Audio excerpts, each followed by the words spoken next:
বেপরোয়া হয়ে চলবে না। আল্লাহ পাক যখন নারাজ হয়ে যাবে, যখন ভূমিকম্প দিয়ে ফেলবে, এই বিশাল বিশাল অট্টালিকা ভেঙে চুরচুর হয়ে যাবে সব। সামান্য একটু বাড়াই দিলেই তো আমাদের ঢাকা শহর আর থাকবে না। ভূমিকম্প মাঝে মধ্যে দেখা যায় না, একটু একটু টের পাওয়া যায় না মাঝে মধ্যে। আল্লাহ পাক মেহেরবানি, এখনো একটু কিছু এই জমিনে এখনো বহু কোরআনী ঘর আছে, বহু ওলামায়ে কেরাম আছেন, বহু আল্লাহওয়ালা জমিনের মধ্যে এখনো আছে এবং শুয়ে আছে। কারু ছিলা সিন্নি খাইলা মোল্লা চিল্লা না। আর তোমাদের এই অপকর্মের কারণে গজব আল্লাহ দিবার জন্য চাচ্ছে, কিন্তু একদল মানুষ তারা আল্লাহর কাছে হাত ছানি দিয়ে হাত তুলে তুলে চোখের পানি ছেড়েছে, কাঁদতেছে, এই জন্য বেঁচে যাচ্ছ। তাদেরকে চেনো না তোমরা, যারা রাত ভরে আল্লাহ পাকের কাছে কাঁদতে থাকে, তাহাজ্জুদ পড়ে পড়ে কাঁদতে থাকে, তাদের মূল্য নাই। মূল্য হলো গায়িকাদের, নাস্তিকওয়ালাদের,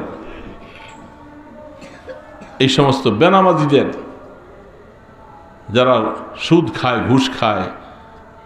ঢাকা শহরের মধ্যে বিভিন্ন রকমের বাসার মধ্যে হোটেল ভাড়া নিয়া, যেখানে প্রতিটা ব্যবসা চলে, আছে না?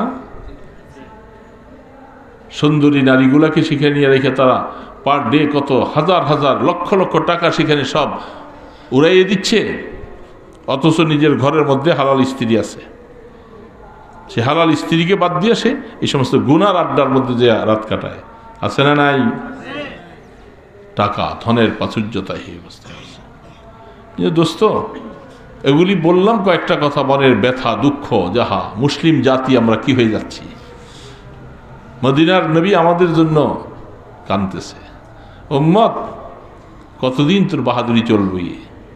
আসবি না কবরে?